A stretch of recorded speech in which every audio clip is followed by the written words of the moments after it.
Over the years, my colleagues and I embarked on numerous work retreats and professional development trips, often venturing into serene, isolated locations to brainstorm ideas and build camaraderie.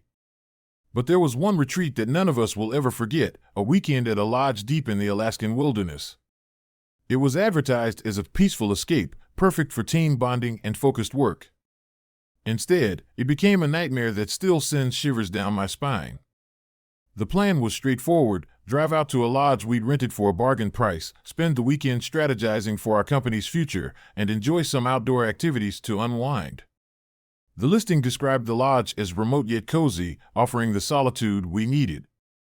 That sounded perfect, considering how hectic things had been at work.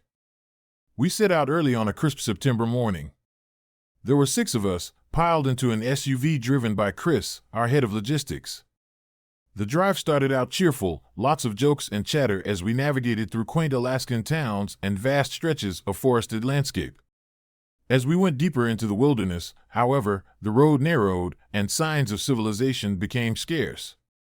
There were no more gas stations, no cell service, and not a single car passed us in the opposite direction. By the time we arrived at the lodge, the sun was dipping low on the horizon, casting fiery orange and purple hues across the sky. The lodge itself was situated in a clearing surrounded by towering pine trees. It looked sturdy, but weathered, its wooden exterior cracked in places, the roof sagging slightly. A wraparound porch lined with faded chairs overlooked a fire pit in the yard. There was a strange stillness in the air, as if the surrounding forest was holding its breath. "Looks like a fixer-upper," Chris joked, though his tone betrayed his unease. The rest of us chuckled nervously, masking our shared apprehension. No one wanted to admit that the lodge looked like something out of a horror movie. Inside, the place was just as dated. The main room was furnished with mismatched chairs, a threadbare couch, and a large stone fireplace that dominated one wall.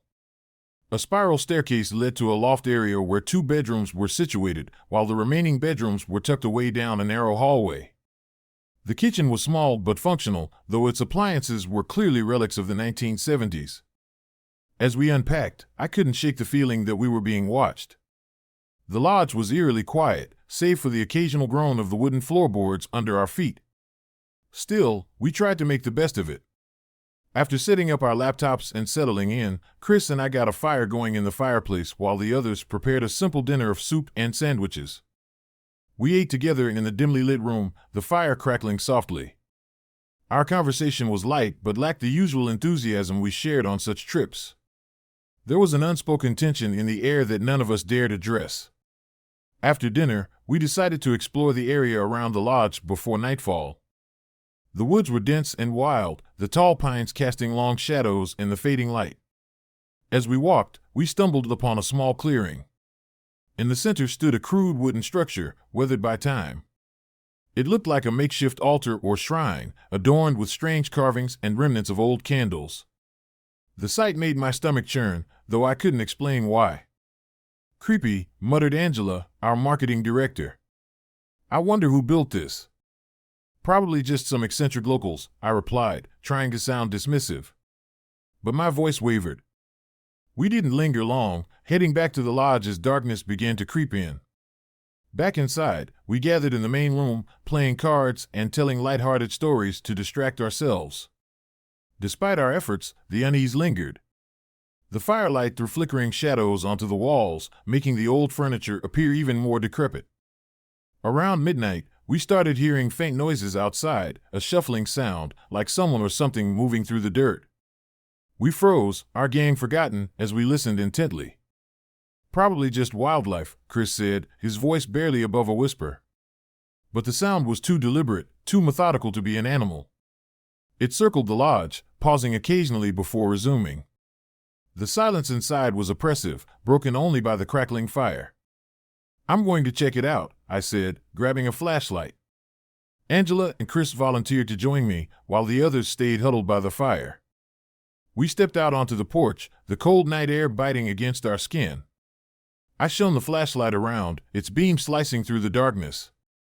The forest loomed large and silent, the trees like sentinels guarding some dark secret. There was no sign of movement, no footprints in the dirt. The shuffling sound had stopped, but the silence was somehow even more unnerving. We returned inside, bolting the door behind us. Nothing out there, I said, though I didn't believe it.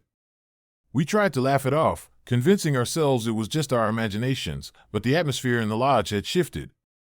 The air felt heavy, as though we weren't welcome. We all agreed to sleep in the main room rather than in separate bedrooms. We set up sleeping bags around the fire, the flickering flames providing the only sense of security. But sleep didn't come easily. Every creak of the floorboards, every gust of wind made my heart race. Sometime in the early hours, I was jolted awake by a sound above us. It was faint at first, a creaking noise, like someone walking slowly across the loft. My breath caught in my throat as the sound grew louder, moving deliberately back and forth. "Do you hear that?" whispered Angela, her face pale. "Yeah," I replied, barely able to speak. "Someone's up there." We all sat frozen, staring at the spiral staircase. The footsteps stopped briefly, then began descending the stairs. The creaking of each step sent waves of terror through me. I scrambled to my feet, grabbing the flashlight and whispering, "We need to get out of here. Now." No one argued. We grabbed our essentials, moving as quickly and quietly as possible. The footsteps reached the bottom of the stairs just as we bolted out the door, the cold night air hitting us like a slap in the face. We piled into the SUV, Chris fumbling with the keys before finally starting the engine. The headlights illuminated the lodge's facade as we sped away, but we didn't look back. We drove for hours before finally stopping at a diner in a nearby town. Over coffee, we tried to piece together what had happened, but there were no answers, only fear and exhaustion. None of us dared to return to the lodge to retrieve the rest of our belongings. Even now, years later, I can't fully explain what we experienced that weekend. All I know is that we weren't alone in that lodge. Something, or someone, was there, watching us, reminding us that some places are better left untouched. No one protested. Grabbing only what we could carry, we moved quickly and silently, every movement laced with urgency. The heavy creaks of footsteps grew louder as they descended the stairs. I could barely think over the sound of my own pounding heart as we fumbled out the door, the cold night air slapping us like a wake-up call. We didn't dare glance back. Chris's trembling hands struggled with the car keys, but after a few agonizing moments, he managed to unlock the SUV. We threw ourselves inside, slamming the doors shut. The engine roared to life, and the headlights briefly illuminated the cabin's aged exterior as we sped away, kicking up dirt and gravel. The eerie glow of the porch light and the dark shadows of the forest behind it quickly disappeared into the night. The silence in the car was deafening, the weight of our fear pressing down on us.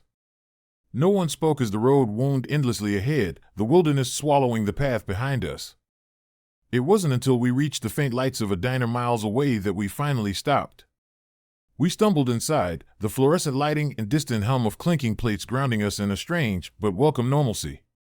Over cups of lukewarm coffee, we tried to make sense of what had happened, but the events refused to align into any kind of rational explanation.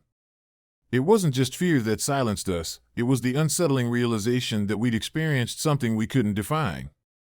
None of us suggested going back for the belongings we'd left behind. The cabin could keep them. Even now, years later, the memories of that night still make my skin crawl. What had we heard in that cabin? Who, or what, was pacing those stairs? I've replayed the moments over and over in my head, hoping for clarity, but all I'm left with are more questions. What I do know is this: the cabin wasn't empty. Something unseen, something uninvited, was there with us.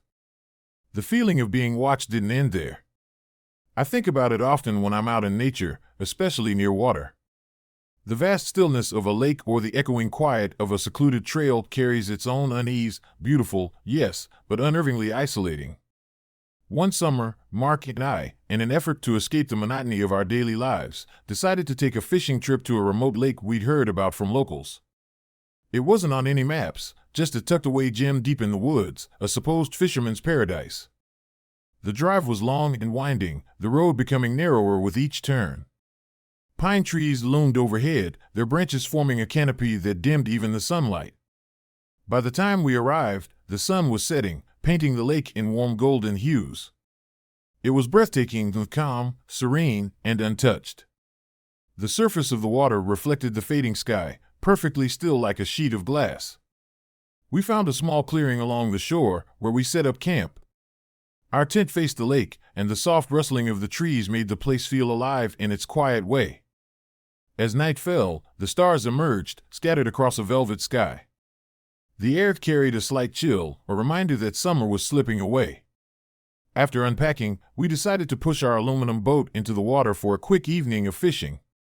The lake was unnervingly silent, no birds, no insects, just the rhythmic lapping of water against the hull. At first, the tranquility was soothing, but as the minutes passed, it began to feel oppressive, as though the world itself had stilled.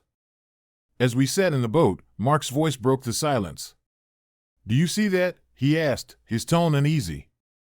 I turned to look at where he was pointing. On the far shore, barely visible in the moonlight, stood a figure. My stomach dropped. It was a man, tall, motionless, and eerily silent. "Probably just another camper," I said, though the words felt hollow. The figure didn't have the posture of someone leisurely enjoying the view. He wasn't moving, and his unbroken stillness made my skin crawl. Mark frowned. "This lake's supposed to be secluded. We didn't see another car, did we?" "No," I replied, keeping my eyes on the figure. He wasn't holding a fishing rod, a flashlight, or any gear. Just standing there, staring. We tried to focus on fishing, but the atmosphere had shifted. Every glance back toward the shore revealed the same unsettling image, the man, unmoving, watching us. The air felt colder, the lake's stillness more ominous. After an hour of this, we couldn't take it anymore. "Let's head back," I said, reeling in my line. Mark didn't argue. We rowed back to shore in intense silence, the faint creak of the oars amplifying the suffocating quiet.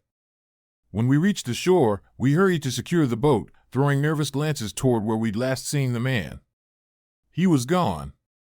My stomach twisted, not because he disappeared, but because I didn't hear him leave. The night grew darker, the quiet heavier, as we retreated to our tent. We huddled around the fire for warmth, but it did little to settle our nerves. Every snap of a branch or rustle of leaves felt amplified, pulling our attention back to the woods. Eventually, we climbed into the tent, hoping for rest. The sound came sometime after midnight.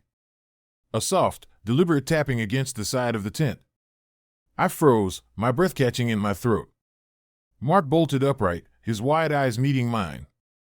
"You heard that, right?" he whispered. I nodded, my heart hammering. The tapping continued, slow, rhythmic, almost curious. Mark unzipped the tent just enough to shine a flashlight outside. Nothing. But then he saw it, a line of footprints, fresh and leading away from our tent, back toward the lake. Mark's face went pale as he zipped the tent closed. "We need to leave," he whispered. We didn't bother packing carefully. Throwing our gear together as fast as we could, we abandoned the campsite, adrenaline propelling us forward. As we sped away from the lake, headlights illuminating the narrow path back to civilization, I couldn't shake the feeling that we were being followed. To this day, I don't know who or what was watching us that night, but I've learned to trust my instincts. Some places, no matter how beautiful, are best left undisturbed. Mark and I dragged the boat onto the shore with hurried, clumsy movements, the silence pressing down on us like a weight. The man was still there, but now that we were closer, his unsettling details became clearer. He was tall and wiry, his frame wrapped in dirty, ill-fitting clothes that hung off him like rags. His hair was unkempt and tangled, sticking out at odd angles as if it hadn't seen a brush in years. What truly unnerved me, though, was his face, expressionless, almost vacant, yet somehow piercing, as if he was looking straight through us. Mark and I exchanged uneasy glances, neither of us wanting to say what we were both thinking. This wasn't just some oddball camper. Something about him felt wrong, like he didn't belong here, or anywhere. My instinct screamed at me to leave immediately, but I forced myself to stay calm. "Let's head back to the tent," I whispered, my voice barely steady. Mark nodded, and we started walking back, quickening our pace with every step. I couldn't resist glancing over my shoulder, half expecting to see him following us. But he hadn't moved. He just stood there, a dark silhouette against the faint shimmer of the lake, watching us retreat. When we reached the campsite, the fire we'd built earlier had burned down to faint embers, their glow doing little to ease the suffocating tension in the air. We sat down near the fire, too rattled to speak.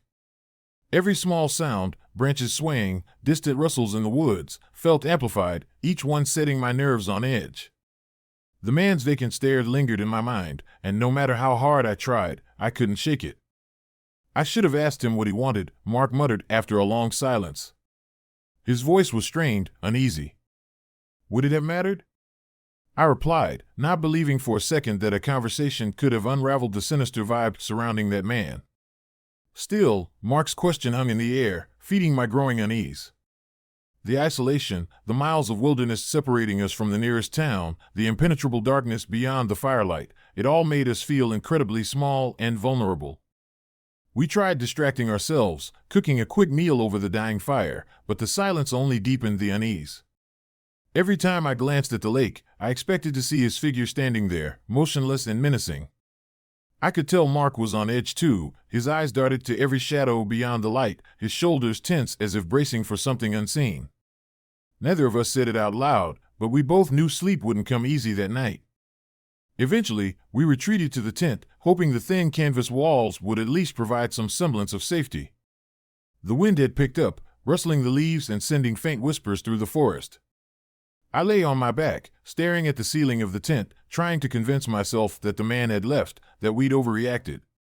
But deep down, I felt it, the suffocating sensation of being watched. Just as I started to drift off, a sound broke through the quiet, a soft, rhythmic tapping against the side of the tent. My eyes snapped open, my heart racing. It was deliberate, almost polite, like someone, or something, was testing the boundaries. "Mark," I whispered, shaking his shoulder. He stirred groggily, mumbling something incoherent. Before I could explain, the tapping came again, louder this time. Mark shot upright, his face pale in the dim light. "You heard that, right?" he asked, his voice trembling. I nodded, too afraid to speak. The tapping continued, insistent but measured, as though it was inviting us to look. My stomach twisted in fear. "Who's out there?" Mark finally called, his voice quivering. The response was silence. The tapping stopped, replaced by the faint rustle of leaves in the wind. We sat frozen, holding our breaths, straining to hear any other sounds. The seconds stretched into what felt like an eternity. Mark reached for the flashlight, his hand shaking as he clicked it on. "I'm checking," he muttered, though the uncertainty in his voice was unmistakable. Slowly, he unzipped the tent, the metallic sound cutting through the night's quiet. He shone the flashlight outside, its beam sweeping across the trees and the empty clearing. Nothing. Just as I began to relax, Mark's flashlight froze on the ground near the tent. His face drained of color. "Oh my God," he whispered. I leaned over, my heart pounding, and saw them, footprints. Clear, unmistakable footprints in the dirt, leading from the shoreline to the side of the tent, and then back to the lake. My blood ran cold. Someone, or something, had been right outside while we slept. Watching us. The realization was like a punch to the gut, leaving me breathless. "Pack up," Mark said, his voice tight with fear. "We're leaving. Now." I didn't argue. We scrambled to gather our things, throwing them into our bags with frantic, clumsy movements. My hands were shaking so badly I could barely zip my bag. Every sound, the crunch of leaves, the whisper of the wind, felt like a warning. I kept glancing toward the lake, terrified I'd see him again, standing there with that blank, haunting stare. Once the car was loaded, we didn't waste a second. Mark floored the gas pedal, the tires kicking up dirt and gravel as we sped down the narrow forest road. The headlights carved a shaky path through the darkness, but my eyes kept flicking to the rearview mirror. I couldn't shake the feeling that we were being followed. The drive felt endless, the trees pressing in on either side of the road like a tunnel. Neither of us spoke, the fear was too raw, too immediate.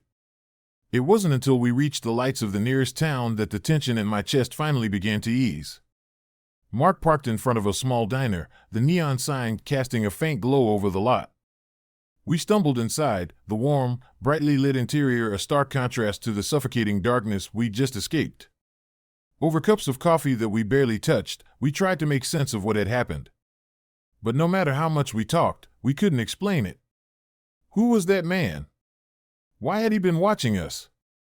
And why had he come so close to our tent in the dead of night? We left the diner just before sunrise, exhausted but unwilling to return to that lake for answers. Even now, I can't fully process what happened that night. The memory of those footprints, the undeniable proof that someone had been there, is something I'll never forget.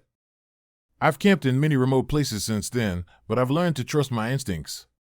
Some places, no matter how serene or beautiful, carry an unease that can't be ignored. Sometimes, it's better to leave those places undisturbed and walk away, because not every mystery is meant to be solved.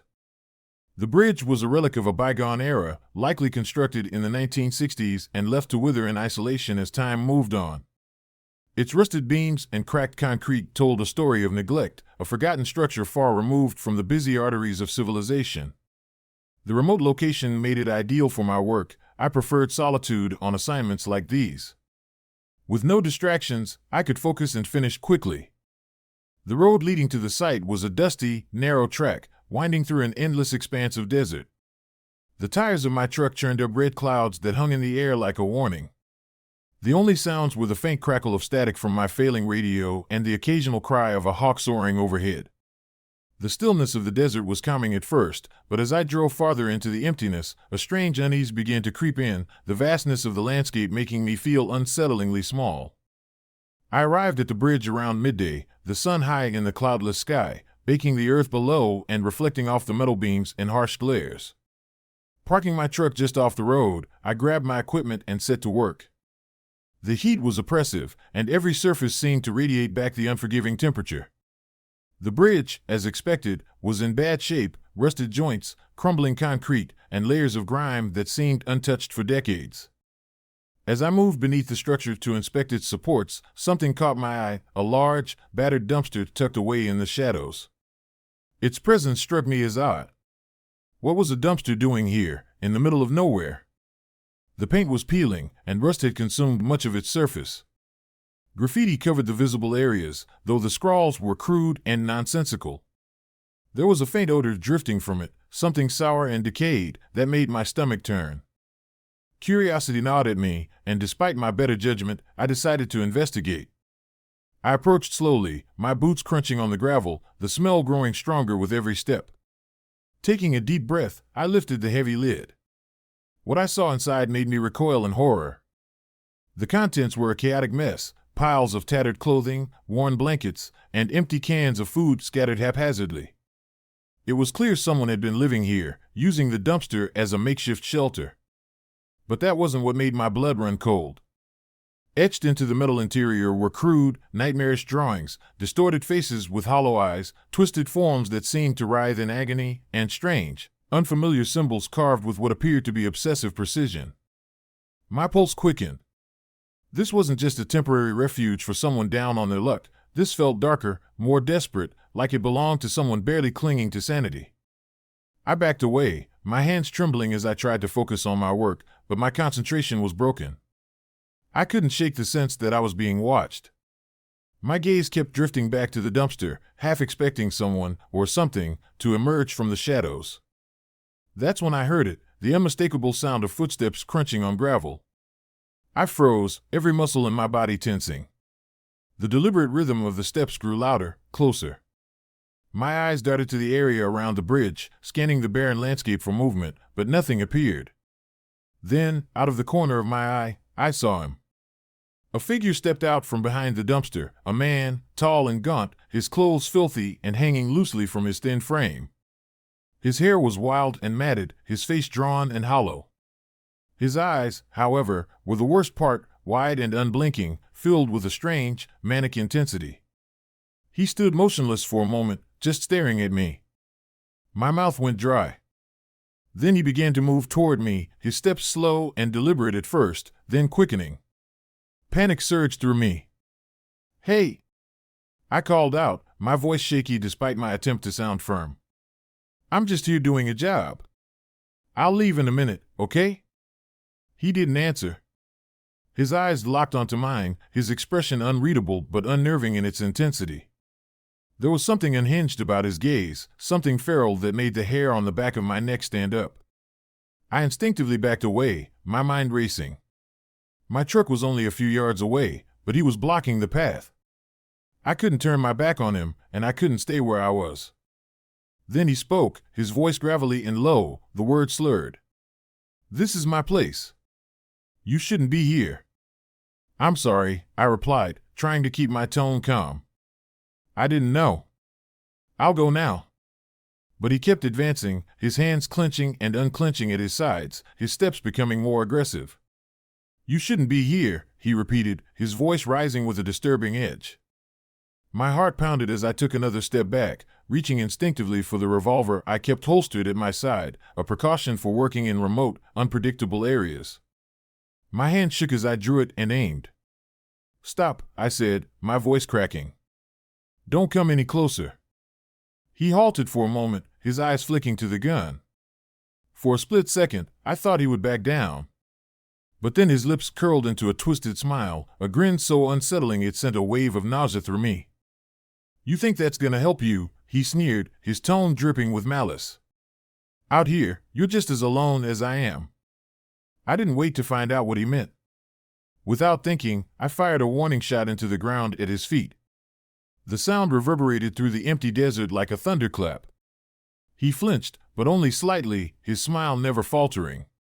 He took another step forward, his eyes gleaming with something dark and sinister. That was all I needed. Steeling myself, I bolted for the truck, adrenaline fueling my movements.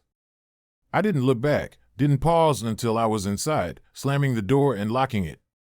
My hands fumbled with the keys, but the engine roared to life just as I saw him step out from behind the dumpster again, his grin as wide and chilling as ever.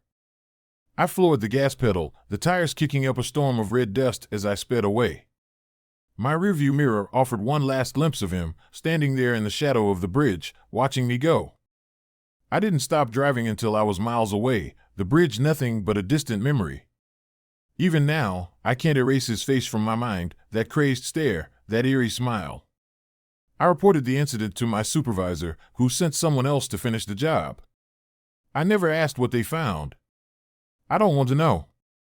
The experience taught me a hard lesson. The wilderness may be vast and empty, but you're never truly alone. And sometimes, the most unsettling dangers don't come from the environment, they come from the people you least expect. The print was unmistakable, large and deeply pressed into the gravel, as if someone heavy had been standing there for some time. My heart thudded in my chest as my eyes followed the trail, but it vanished into the shroud of mist lingering at the edge of the property. I stood frozen in the cold night air, every nerve screaming for me to retreat, but my curiosity kept me rooted in place. I scanned the area, my breath visible in the damp chill, and the silence pressed in like a weight. There was no sound, no footsteps, no rustling, just the oppressive stillness that seemed to amplify my unease. I retreated inside, locking the door behind me with trembling hands. My mind raced as I tried to make sense of what I had just seen. The logical part of me wanted to believe it was simply another guest passing by, but deep down, I knew better. The deliberate nature of the footprint, its size, and the eerie quietness of the motel, all of it added up to something that didn't sit right. I slid the thin chain lock across the door and turned off the light, plunging the room into darkness. Lying in the bed, I pulled the scratchy blanket up to my chin, every creak of the old building sounding louder than it should. The distant hum of the highway was no longer a comforting reminder of the world beyond this place. It felt like a boundary I couldn't cross. I closed my eyes and tried to focus on my breathing, but sleep wouldn't come. The room seemed alive with unease, every shadow threatening to move, every sound hinting at something unseen. Just as I started to drift into a restless half-sleep, the noise returned. A faint tapping, gentle yet deliberate, came from the window. My eyes flew open, and my body stiffened, my pulse quickening. I lay motionless, listening intently. The tapping was rhythmic, almost methodical, as if someone, or something, was intentionally trying to draw my attention. I wanted to believe it was just the wind, but the taps were too precise. Slowly, I turned my head to face the window. The curtain was drawn, but I could see the faint outline of the outside world through the thin fabric. The tapping continued, persistent and unyielding, as if daring me to investigate. My mouth felt dry, and my heart pounded in my ears as I debated my next move. I sat up, my hands trembling as I reached for the flashlight on the nightstand. Its cold metal felt like the only defense I had against the unknown. Taking a deep breath, I swung my legs off the bed, my bare feet touching the icy floor. The tapping stopped abruptly, plunging the room into an eerie silence. I hesitated, gripping the flashlight tighter, and crept toward the window. Every step felt heavier than the last, my senses heightened as I drew closer to the source of the disturbance. Standing before the window, I hesitated, my hand hovering over the edge of the curtain. With one swift motion, I pulled it back and aimed the flashlight beam directly at the glass. The light illuminated nothing but the misty parking lot beyond. There was no one there, no figure, no movement, just the faint glow of the neon sign flickering in the distance. I exhaled shakily, relief washing over me for a brief moment, until my gaze drifted to the bottom corner of the window. A handprint. Faint but visible, smeared on the inside of the glass. My stomach dropped, and the room seemed to close in around me. My knees buckled slightly, and I staggered back, my mind reeling. The print wasn't large, but it was unmistakably human, the fingers splayed wide as if someone had pressed their hand there moments ago. The implications were clear. Whoever had been tapping wasn't outside, they were in the room. Panic surged through me, and I stumbled toward the door, clutching the flashlight like a weapon. My hands fumbled with the locks as adrenaline coursed through me, my every instinct screaming to get out. Finally, the door gave way, and I bolted outside into the damp night air, my breaths coming in sharp gasps. I didn't stop to look back. I sprinted to my car, throwing my bag into the passenger seat and slamming the door shut. The engine roared to life as I hit the gas, the tires skidding slightly on the gravel before gripping and propelling me forward. The motel shrank in my rearview mirror, its dim lights swallowed by the fog as I sped down the highway. Even as I put miles between myself and that place, I couldn't shake the feeling that I was still being watched. My rearview mirror became my constant focus, my eyes scanning for headlights or shadows that might follow. But the road remained empty, save for the faint outline of trees illuminated by my taillights. I drove through the night, stopping only when exhaustion forced me to pull into a well-lit gas station at dawn. Inside the fluorescent safety of the station's convenience store, I recounted the events in my head, trying to make sense of them. The handprint, the tapping, the oppressive atmosphere of that room, it all felt like a terrible dream, but the fear coursing through me was all too real. I never went back to that stretch of highway. I never reported the motel to anyone, unsure of how to even explain what had happened.